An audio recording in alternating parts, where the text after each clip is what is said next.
In today's video, I'm going to teach you how to change the time zone on Smartsheet, a powerful tool that helps streamline project management and collaboration.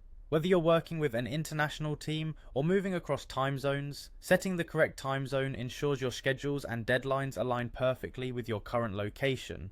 To get started, let's first log into your Smartsheet account. It's essential to begin by accessing the dashboard where all your projects and sheets are easily visible. If you haven't logged in before, you'll need your username and password, so keep those handy. Once you're in, you'll likely see your workspaces and projects right in front of you, which confirms you're in the right place. Now let's head over to your profile settings. In the bottom left corner, you'll notice a small icon that represents your user profile. It's usually an avatar image, possibly showing your profile picture if you've uploaded one.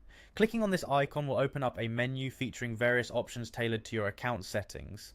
Next, from the menu options provided, look for and click on Personal Settings. This section hosts a range of customization settings specific to your account, including language preferences, date formats, and of course time zones, which is our focus today.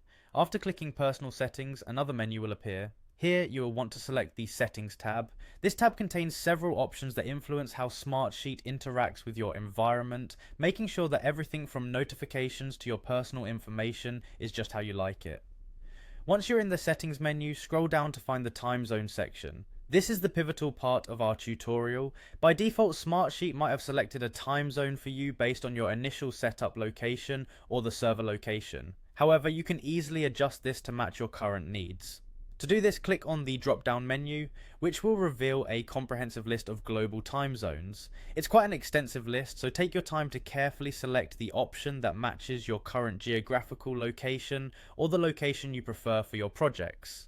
Finally, after selecting your preferred time zone, make sure to click the Save button. This step is crucial because it ensures that your new time zone settings are stored and applied to your account. You wouldn't want all your efforts to go to waste by skipping this step. Once you've clicked Save, your Smartsheet calendar and any time-related functions will now reflect the new time zone, keeping you and your team synced up and on schedule. And there you have it, you've successfully changed your time zone settings in Smartsheet. Now you can enjoy a smoother, more seamless workflow no matter where you or your team members are located. Thank you for watching and happy organizing.